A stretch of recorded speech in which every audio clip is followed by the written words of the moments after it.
Good evening, y'all. This is Aola, and thank you for subscribing to the Sandbox Love Pod. Let's talk ball. De'Aaron Fox to the San Antonio Spurs.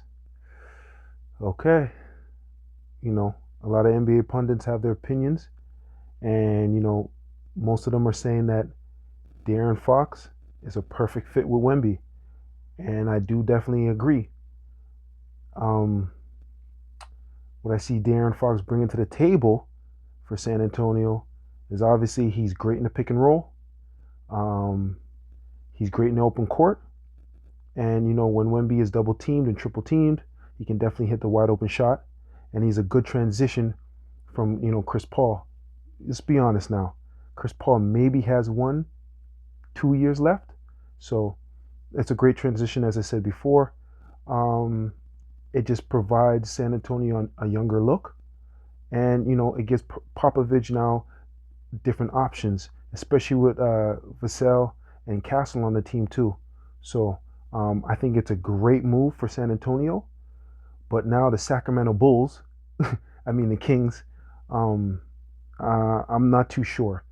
Zach LaVine is a good player still. He's a great shooter. He can get up and down in transition, and he's still super athletic. Those are bonuses, right? But we've seen him play alongside, his great friend, DeMar DeRozan, and both of them together in how many years in Chicago never really got them anywhere. First round playoffs.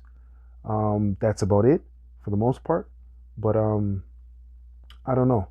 DeRozan is going to go back to playing point forward. We've seen him do it with the Bulls. We've seen him do it with the Raptors for so many years. So I think taking De'Aaron Fox away from Sacramento doesn't really affect them much in regards to playmaking because DeMar DeRozan is just gonna step into that role as I see it. But for the Bulls, they're right going into the tanking situation where they're just gonna increase their draft capital. There's a lot of draft picks that they have now, and they still have one or two other players to trade. Rumor is that they're going to trade potentially Kobe White. I see Vucevic getting traded as well. So the Chicago Bulls now, they're just into full on tank. They join the Washington Wizards. They join the Utah Jazz.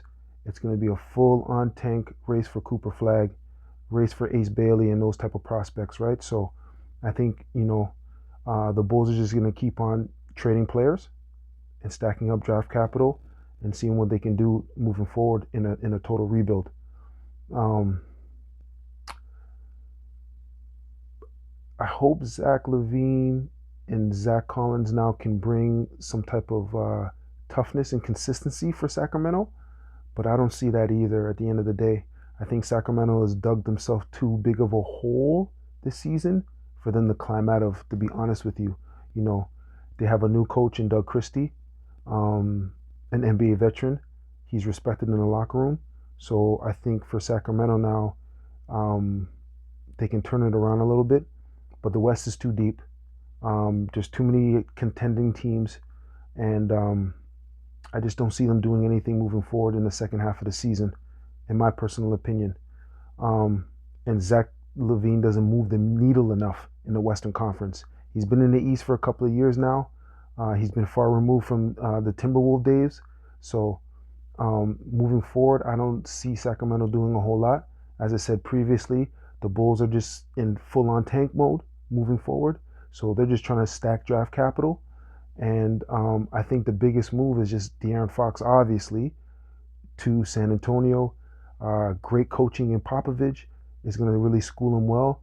And, De'Aaron Fox, for some apparent reason, man, he's missed those Team USA tryouts.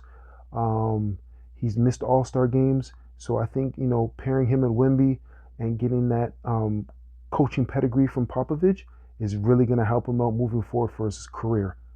So, yeah, big moves. We'll continue to report them as they come in. Everybody's wondering, when Jimmy Butler's going to be moved. And you know what? I see Jimmy Butler eventually going to Phoenix, but it's going to be like a 3-team, 4-team trade.